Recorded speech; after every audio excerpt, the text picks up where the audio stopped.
Salut, c'est David d'Alforge.com. Alors on va voir dans cette formation comment devenir un infopreneur à succès. On va commencer dès maintenant, on va pas perdre de temps parce qu'il y a beaucoup de choses à voir, on a beaucoup de choses à voir ensemble.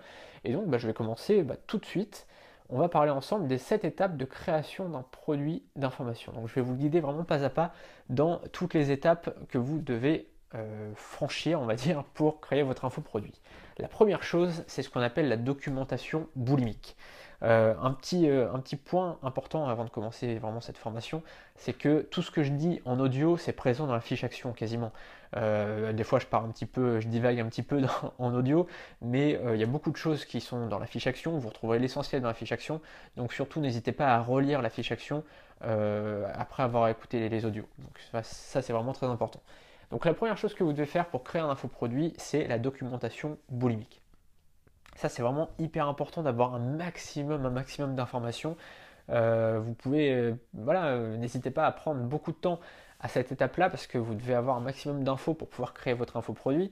Vous allez vous documenter évidemment en reprenant des articles de votre blog, en lisant ou en relisant des livres de votre domaine d'activité.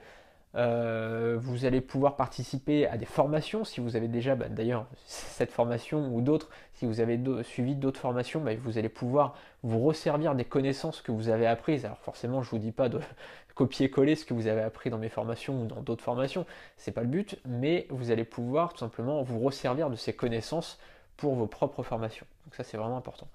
Ensuite, vous allez pouvoir lire évidemment des blogs de votre thématique, des blogs qui ont des riches contenus et pouvoir vous resservir un peu des infos que vous allez piocher à droite à gauche sur différents blogs.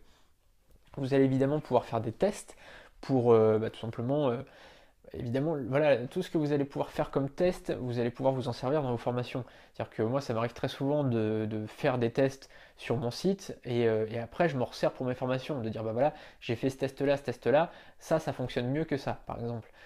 J'ai souvent fait ça, par exemple, ce qu'on appelle des A/B testing, c'est-à-dire faire une page A et une page B et voir quelle page fait le meilleur ratio de vente.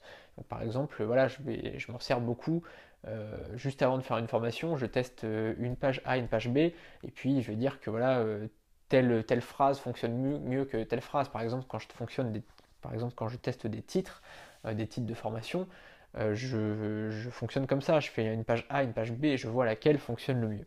Et après, je m'en sers pour mes formations, tous ces tests-là, je peux les ressortir et je peux vous conseiller tel ou tel titre, etc. Ensuite, vous allez pouvoir vous servir d'analyse d'études, c'est-à-dire que vous allez pouvoir analyser des études et voir ce qui en ressort pour sortir des statistiques, etc. C'est toujours très intéressant de sortir des stats. Cette vidéo est un extrait de mon pack de 20 formations. Dans ces 20 formations, on verra comment créer un business sur Internet avec des revenus à 5 chiffres.